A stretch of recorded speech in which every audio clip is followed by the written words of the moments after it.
গড়ের মাঠে নারী টি-20 বিশ্বকাপ আয়োজন করবে বাংলাদেশ ক্রিকেট বোর্ড বিসিবি, কিন্তু বৈষম্য বিরোধী আন্দোলনের মুখে সরকারের পদত্যাগ ও আওয়ামী লীগের রাজনীতিতে জড়িত ক্রিয়া সংশ্লিষ্টদের অনেকেই এখন আড়ালে।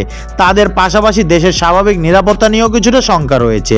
নিরাপত্তা সংক্রান্ত সে নিশ্চয়তা পাওয়ার লক্ষ্যে এবার বাংলাদেশ সেনাবাহিনীর প্রধান জেনারেল ওয়াকারুজ্জামানের কাছে চিঠি দিয়েছে বাংলাদেশ ক্রিকেট বোর্ড বিসিবি।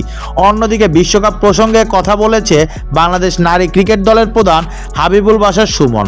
তিনি বলেন, বিশ্বকাপ আয়োজনের ব্যাপারে আমি এখনো আশাবাদী, দেখা যাক আইসিসি কি করে। এটা এখন আইসিসির সিদ্ধান্ত, আমাদের তো কোনো সিদ্ধান্ত নেই। আইসিসি সিদ্ধান্ত নেবে তারা কি করবে কি করবে না। আমি এখনো আশাবাদী বিশ্বকাপটা বাংলাদেশেই হবে, সেই আশা নিয়ে আমরা বসে আছি।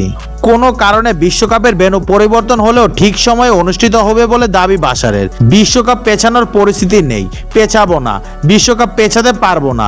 বিশ্বকাপ যে তারিখে আছে সেই সূচিতেই হবে, পেছানোর সুযোগ নেই। বাংলাদেশে না হলে অন্য জায়গায় হবে, পেছানোর কোনো অপশন নেই। এখন আমার মনে হয় সিদ্ধান্তটা পুরোপুরি আইসিসির।